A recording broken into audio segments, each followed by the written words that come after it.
اليوم جيت لكم بوصفة البسبوسة خفيفة بنينة وعلى بالي وكانت تجربوها ما راحش تستغناو عليها.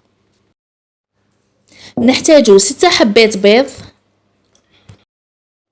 كاس سكر، كاس زيت، كاس حليب، ملعقة لافاني ومبشور الليمون، كاس سميد رقيق. كما راكم تشوفوا دايما نستعمل الخلاط الكهربائي. 2 ملاعق كبار فرينة، 2 نوارة، و3 ملاعق كبار نواة كوكو. ونخلط المكونات مليح. انا دايما نستعمل لي بواط نحسهم بخاتيك بزاف، وهنايا 2 ملاعق كبار يكفوا.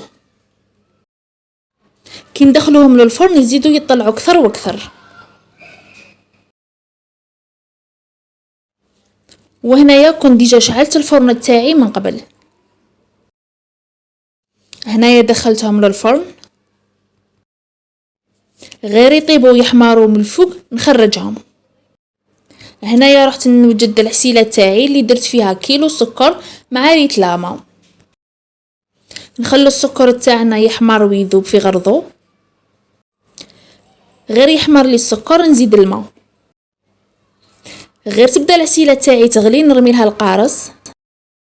هذا هو القوام اللي نحوس عليه.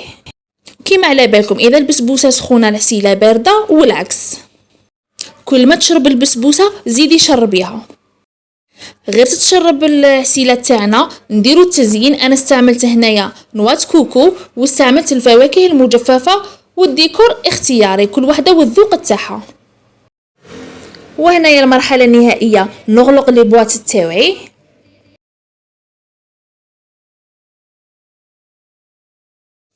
هذا هو الشكل النهائي. شوفوا شحال خرجت البسبوسه شابه في البواط.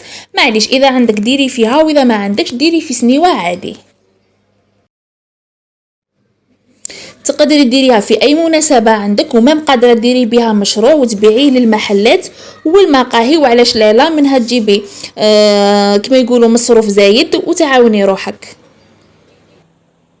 وفي الاخير حبيت نختتم الفيديو تاعي بشويه صور للبسبوسه تاعنا ونقول لكم الى اللقاء ونتلاقاو ان شاء الله في فيديو اخرى. ونتمنى انكم تجربوها وتشاركوني رايكم في التعليقات. سلام.